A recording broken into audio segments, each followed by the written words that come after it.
வணக்கம். இன்றைக்கி ஜானோஸ் கிச்சனில் உருளைக்கிழங்கு முருங்கைக்காய் வச்சு ஒரு செமி கிரேவி செய்யலாம். இது எல்லா சாதத்துக்கும் சைட் டிஷ்ஷாக சாப்பிட்றதுக்கு ரொம்ப நல்லாயிருக்கும்.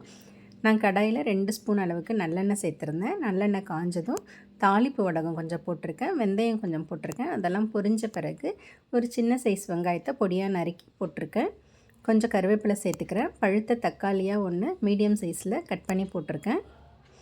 இதெல்லாம் ஒரு 2 நிமிஷம் வதக்கி விட்டுக்கிறேன். இது வதங்கினதுக்கப்புறம் ஒரு மீடியம் சைஸ் உருளைக்கிழங்கு இந்த மாதிரி நீல வாக்கில் கட் பண்ணி அதில் சேர்த்துக்கிறேன். சேர்த்துட்டு கலந்து விட்டுடலாம்.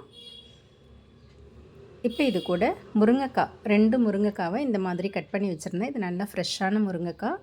அதையும் சேர்த்து நல்லா கலந்து விட்டுட்டு இதில் உப்பு காரம்லாம் சேர்த்துக்கலாம். டேஸ்ட்டுக்கு தகுந்த மாதிரி உப்பு போட்டிருக்கேன். உப்பு போட்டு கலந்து விட்டுட்டு இதில் 1 ஸ்பூன் அளவுக்கு சாம்பார் பொடி சேர்த்துருக்கேன். 2-3 சிட்டிகை மஞ்சள் தூள், 3/4 ஸ்பூன் அளவுக்கு குழம்பு மிளகாய்த்தூள் சேர்த்துருக்கேன். கூடவே வரமிளகாய்த்தூள் 1/4 ஸ்பூன் அளவுக்கு தான் சேர்த்துருக்கேன். சேர்த்துட்டு நல்லா கலந்து விட்டுடலாம்.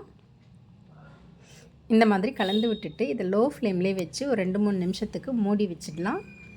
இப்போ ஓப்பன் பண்ணிக்கிறேன். ஒரு வாட்டி கலந்து விட்டுட்டு இந்த காயெல்லாம் வேகிறதுக்காக இதில் தண்ணி சேர்த்துக்கலாம். நான் 200 ml அளவுக்கு தண்ணி சேர்த்துருந்தேன். தண்ணி நிறைய சேர்க்கலை. தண்ணி சேர்த்து நல்லா கலந்து விட்டுட்டு ஸ்டவ் லோ டு மீடியம் ஃப்ளேம்லேயே வச்சு இதை மூடி போட்டு வேக வச்சுக்கலாம். காய் வேகட்டும். கொஞ்சம் நேரத்தில் வெந்துடும். இப்போ காயெல்லாம் நல்லா வெந்துருச்சு. ஒரு வாட்டி கலந்து கொடுத்துடலாம். இப்போ இதோட கன்சிஸ்டன்சியை இன்னும் கொஞ்சம் திக்காக்கிறதுக்காக மீடியம் ஃப்ளேம்லேயே வச்சு கொஞ்சம் நேரம் இதை கொதிக்க வச்சிடலாம். இப்போ நல்லா திக்கான கன்சிஸ்டன்சிக்கு வந்துடுச்சு. இது கூட கடைசியாக தேங்காய் துருவல் 2-3 ஸ்பூன் அளவுக்கு நெத்தான தேங்காவாக இருக்கணும் சேர்த்துருக்கேன். கடைசியாக கொத்தமல்லி தழையும் சேர்த்துக்கிறேன். சேர்த்து நல்லா கலந்து விட்டுறேன். அவ்வளோதாங்க, ஒரு அருமையான உருளைக்கிழங்கும் முருங்கைக்காவும் வச்சு ஒரு செமி கிரேவி ரெடி ஆகிடுச்சு.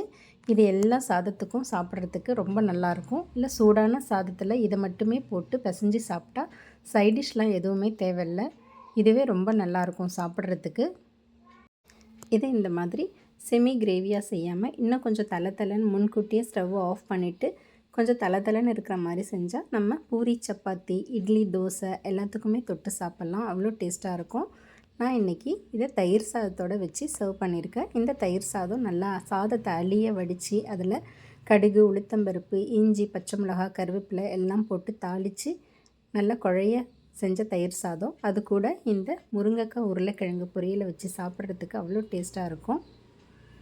இது ஒரு சிம்பிளான டேஸ்டான லன்ச் மெனு. தேங்க்ஸ் ஃபார் வாட்சிங்.